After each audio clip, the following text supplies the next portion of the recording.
Welcome to our series about Fort Donelson National Battlefield, which is located in Dover, Tennessee.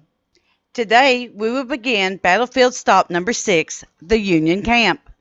After the successful attack of Brigadier General Charles Ferguson Smith, the surrender talks began.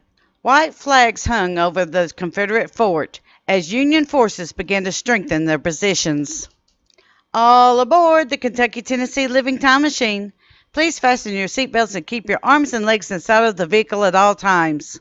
But to get going, we need your help. We still need to fire up that time machine to transport us to Fort Donelson National Battlefield.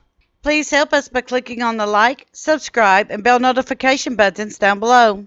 Not only does this fire up the time machine, but it convinces the YouTube algorithm that we need a bigger time machine to reach more people who love history as much as you do.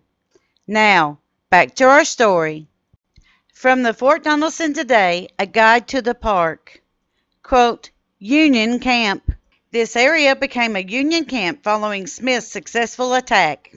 During the night, while both sides strengthened their positions, surrender discussions began. White flags were raised over Confederate positions at daybreak on February 16th, saddened the Confederates and created joy among the Federals. After their surrender, the Union troops camped here and were honored by being the first to march into Fort Donelson. Unquote. The winter was bitterly cold, and the soldiers General Smith's division lay tentless and fireless along the ridgeline the night of February 15, 1862. An icy wind made sleep impossible. They occupied the trenches that only morning formed the right flank of the Confederate defenses.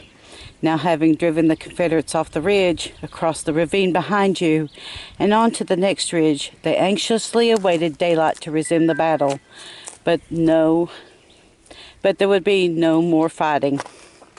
In the morning, just after daybreak, the sound of the bugle from the Fort Donelson announced a Confederate officer with a letter from General Buckner to General Grant, requesting, quote, the appointment of commissioners to agree upon terms of the capitulation of the forces and fort under my command, unquote.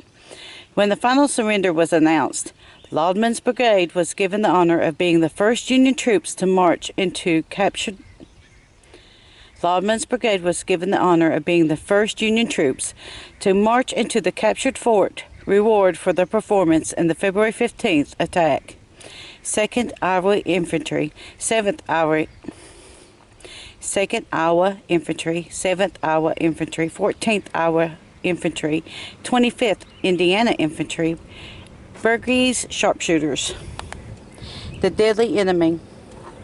The soldiers of both armies suffered from the bitter winter weather.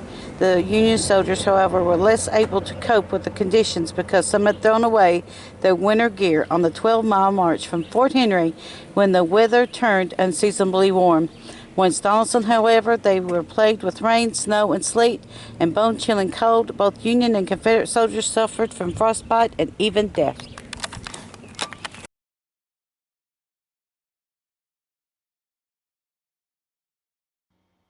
Thank you. We at Kentucky-Tennessee Living would like to thank you for watching our visit to Fort Donelson. Don't forget to hit that like button, as the more likes we receive, the more likely YouTube is to suggest our videos to other viewers. Also, to receive notice when we upload a new video, be sure to subscribe and click the bell notification button. We thank you for continuing to support Kentucky-Tennessee Living as we are discovering the mysteries in Civil War history.